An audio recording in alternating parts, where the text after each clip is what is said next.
friends, it's my great pleasure to join you to launch Rishi Sunak's campaign to be the next leader of our party and the next Prime Minister of our great country.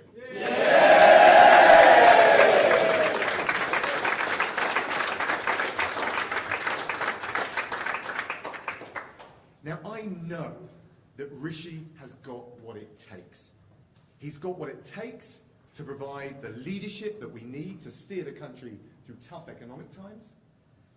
In the pandemic, he put the package together that saved 12 million jobs and thousands upon thousands of businesses. Yeah. And of course, it's only because he got the economy back on track after COVID that in this global fight against inflation, we could take the measures that we've been able to protect the most vulnerable, struggling to make ends meet. And there's more. We know there's more we've got to do.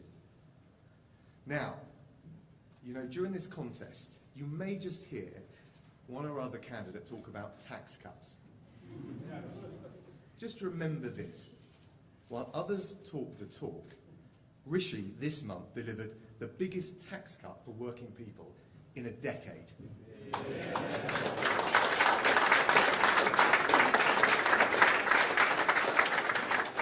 And he did it because he's a true conservative, imbued by his parents and his grandparents who first came over here in the 1960s, imbued with the values of enterprise, hard work, and family.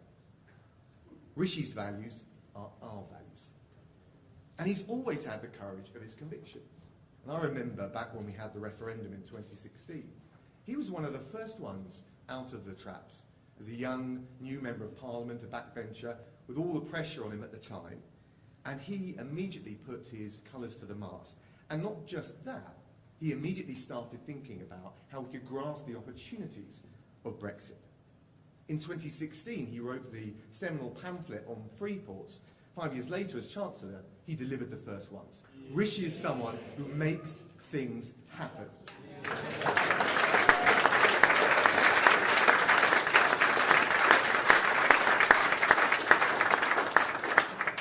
And my friends, just as we need to be honest about the economic challenges we face, I think we've also got to be really honest about the political predicament that we face. That's the threat of a socialist government propped up by the Lib Dems and the SNP. And we know their price too. There's no secret about it. One referendum on electoral reform, the other a referendum to break up this great United Kingdom of ours. That threat is real, and we will face it in just 2 years' time. So there's no time to learn on the job. We've all got to come together. We've got to unite to win. And I mean that right through the party, from our brilliant local councillors, the amazing grassroots that we've got, the people that knock on the doors, that deliver the leaflets, right the way through the Conservative Parliamentary Party and across the Cabinet. We're one team and we will stand or fall together. But to make the very best of this excellent, exciting, inspirational, aspirational agenda that we've got, to unite this brilliant Conservative team, we need a leader who can win. And the reality is that polling shows only Rishi can beat Labour. Only Rishi can win with the support of Leave voters and Remain voters. Only Rishi can win in the north and in the south, in the blue wall and the red wall. He's got the economic leadership. He's got the values to bring us all together. And he's the only one that can win. Ladies and gentlemen, let's make him our next leader. Let's make him our next Prime Minister. Please welcome Rishi Sunak.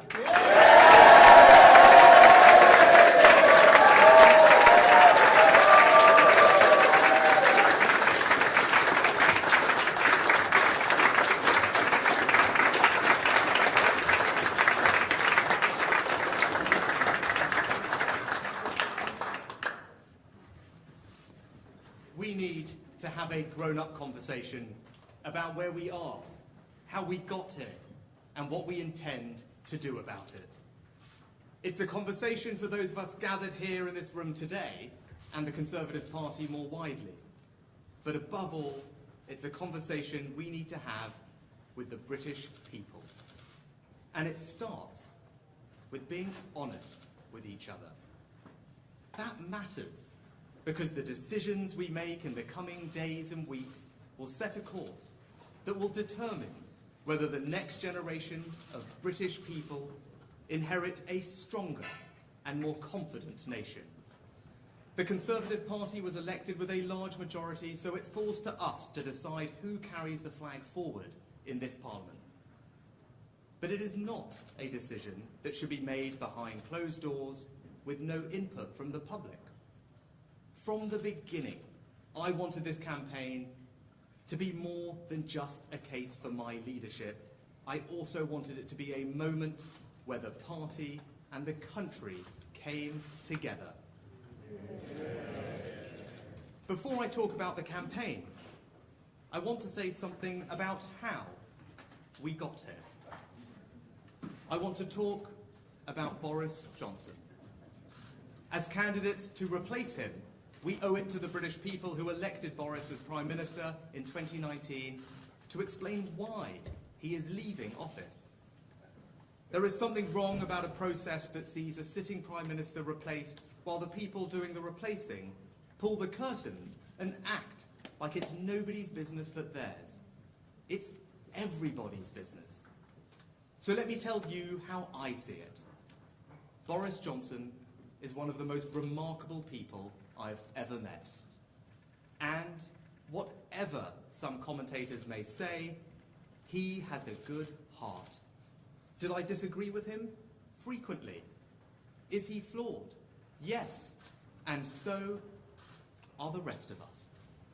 Was it no longer working? Yes. And that's why I resigned. But let me be clear.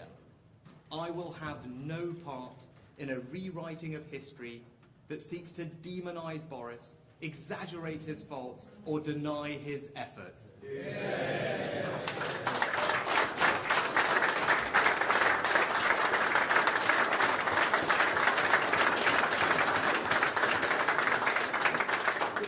We know his achievements: breaking the Brexit deadlock, winning a stunning election victory, rolling out a world-class vaccination programme, and standing up for a free Ukraine when other leaders were still wringing their hands.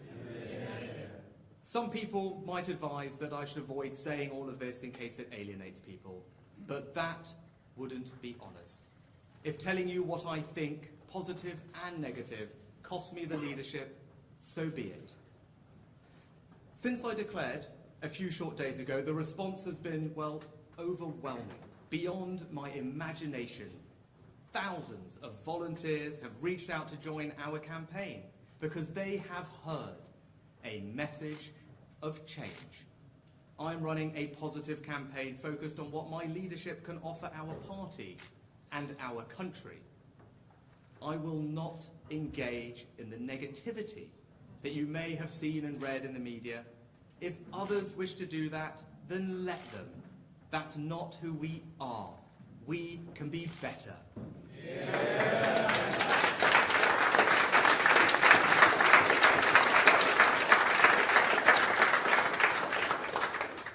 Because I look across the field of candidates and I see colleagues and friends. I see people I admire and respect, people with exceptional qualities. I want to say to all of them, we are still part of the same Conservative family, and when this election is over, we're going to work together for the British people. Yeah.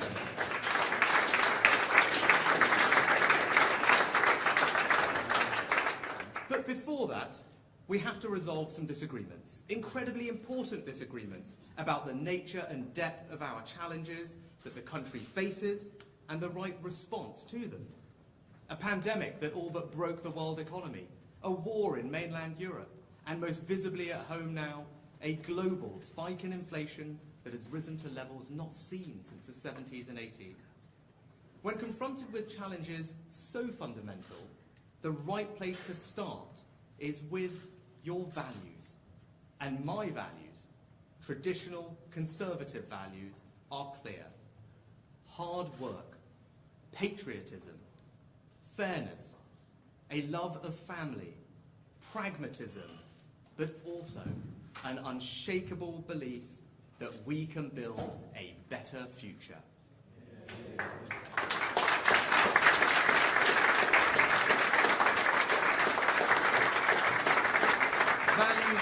Values that compel me to say it is completely unacceptable in this country that too many women and girls do not enjoy the same freedom most men take for granted in feeling safe from assault and abuse.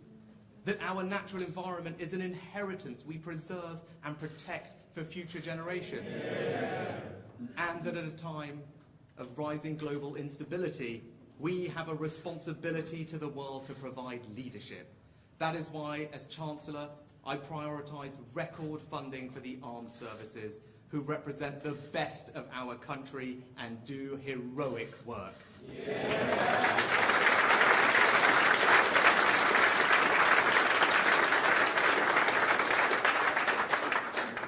But as vital as values are, they are not enough. We need to have a grown-up conversation about the central policy question that all candidates have to answer in this election. Do you have a credible plan to protect our economy and get it growing? My message to the party and the country is simple. I have a plan to steer our economy through these headwinds. We need a return to traditional conservative economic values, and that means honesty and responsibility, not fairy tales. Yeah.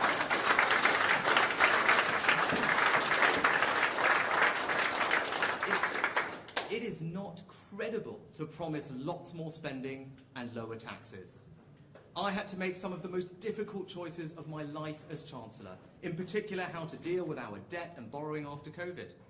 I have never hidden away from those. I certainly won't pretend now the choices I made and the things I voted for were somehow not necessary. And whilst that may be politically inconvenient for me, it is also the truth. As is the fact that once we've gripped inflation, I will get the tax burden down. It is a question of when, not if. Yeah.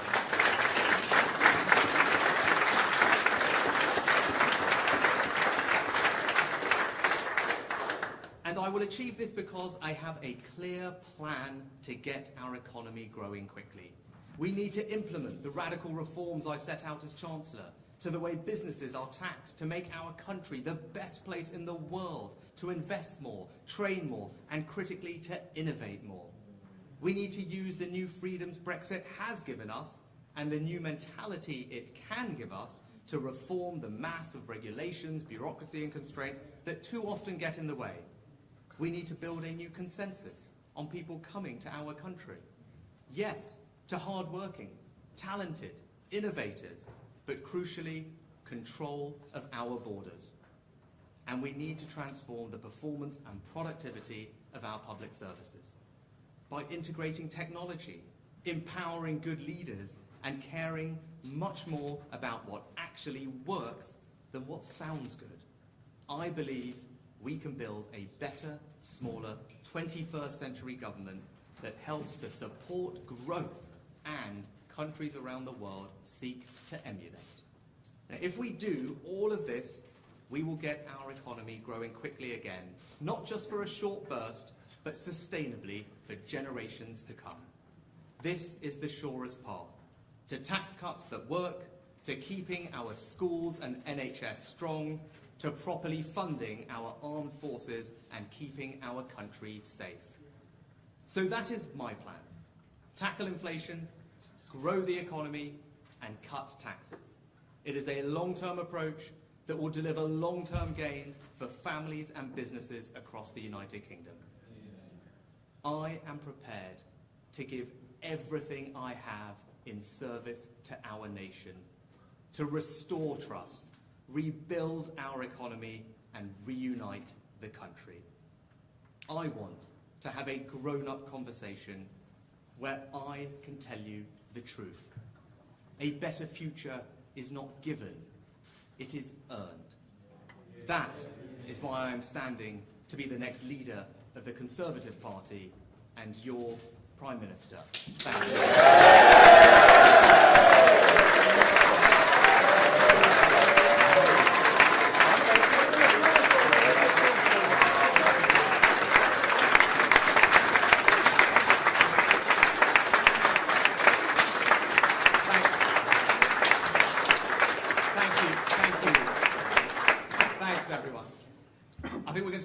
questions, both from the audience and a few from the media. So apparently the first question is Roberto. Roberto, where might you be? Hi. Hi, I'm Roberto. I'm a local councillor here in London and a party volunteer. Rishi, we've got some real challenges ahead, as you mentioned, inflation, the war in Ukraine, recovering from COVID. How are you going to take us through all of that and bring us back together as a party and as a country? Roberto, well, first of all, thank you for what you do locally, and you're right. We do have some big challenges ahead of us. And I think if we want to start dealing with them, the first thing we have to be is honest that they exist. We have to recognise the scale of the challenges we face and be honest with the country about that. We can't pretend that they're easy or that they're not there. And what it requires is serious leadership to tackle them. And that's what I believe I can offer.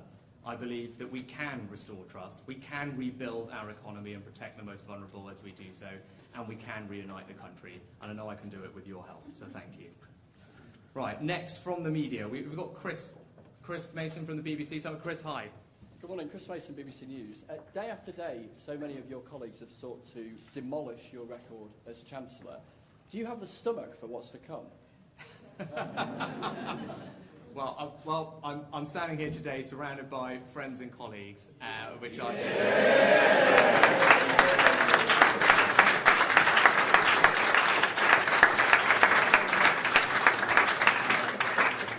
And Chris, that's what gives me the optimism, the confidence to do this.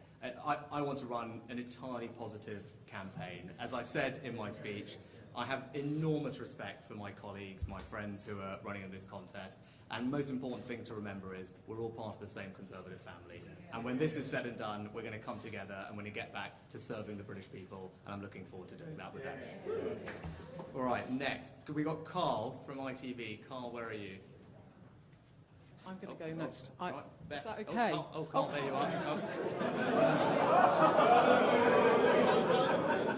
I'm coming to you, Beth. I'm coming to you. Don't worry. Rishi, you've painted a picture of yourself as being as loyal as you could have been to Boris Johnson. But really, if you didn't believe that you were less flawed than Boris Johnson, you wouldn't be standing here, would you? Can you just spell out why you thought it wasn't working and you had to quit? Well, Carl, you received my resignation letter where I explained that, but it wasn't an easy decision. It was an incredibly difficult and sad decision because I've worked closely with Boris and loyally for almost 2.5 years. And when it came to it, though, as I've said in my letter, there were just some things that were becoming too difficult for me to keep working with him on. But you heard what I said in the speech about my views on Boris, and I meant them 100%. But you suggested that he was no more flawed than anyone else. Is that what you think? I think we're all flawed. I think there's not a single leading politician who can stand here and say that we're perfect.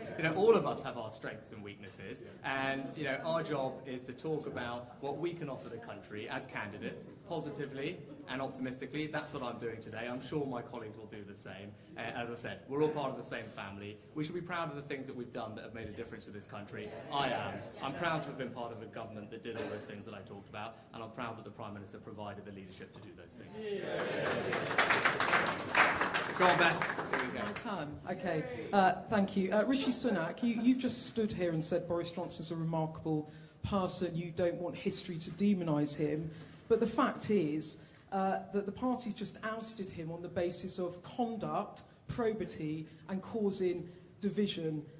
And here you are, and I have to put it to you that you have a police fine over Partygate, and there have been questions too over your very wealthy family avoiding paying millions of pounds in tax due to your wife being a non-dom taxpayer. Now, that, I know, arrangement has changed, but that was until very recently. And I have to say, you're an utterly corrosive figure in the parliamentary party for a big chunk of it, so I put it to you. I'm sorry, but there are many in the party that do not want you to be Prime Minister. You know that, so I put it to you that you're not a clean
One from you quickly, and then Missy will get mad at me, but I'm going to be late for these next things. Go on.